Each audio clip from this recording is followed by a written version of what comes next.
So welcome back to Pink's Kitchen. Today let's check on how to make sesame seed rasam. This is a very healthy recipe and an immunity booster. Very easy to make. So let's quickly check out the ingredients and get started. To a mortar and pestle, add a teaspoon of peppercorns and 1 teaspoon of jeera. Grind this to a fine powder.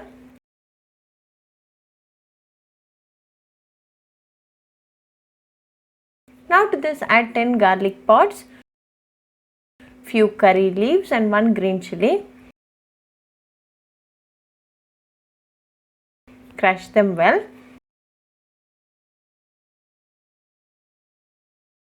Keep this ready. Now let's start the preparation. Heat a mud pot. Into this add a teaspoon of oil.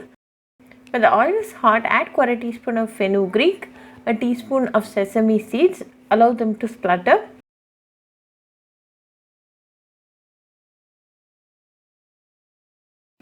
Two dried red chilies, few curry leaves, a pinch of asafoetida, the crushed ingredients, 2 ripe tomatoes finely chopped, a teaspoon of salt and quarter teaspoon of turmeric powder. Saute well until the tomato turns smashy.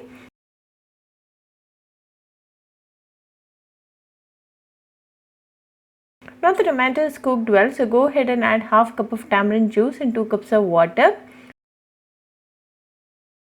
Mix it well and allow it to come to a boil.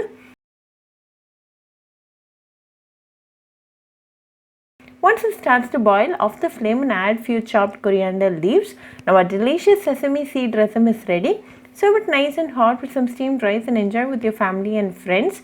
Very healthy and definitely an immunity booster. So do try the sesame seed rasam recipe at your home and write back to me your feedback. I'll meet you all with another interesting recipe. Until then, bye friends. Hope you like this video, so please do like, share, comment and subscribe to Pink's Kitchen channel and click on the bell icon for latest updates. If you wish to check out our recipes in Tamil, you can visit Pink's Kitchen Tamil channel. I'll be giving the channel link in the description box. Happy cooking and thanks for watching this video. I'll meet you all with another interesting recipe. Until then, bye friends.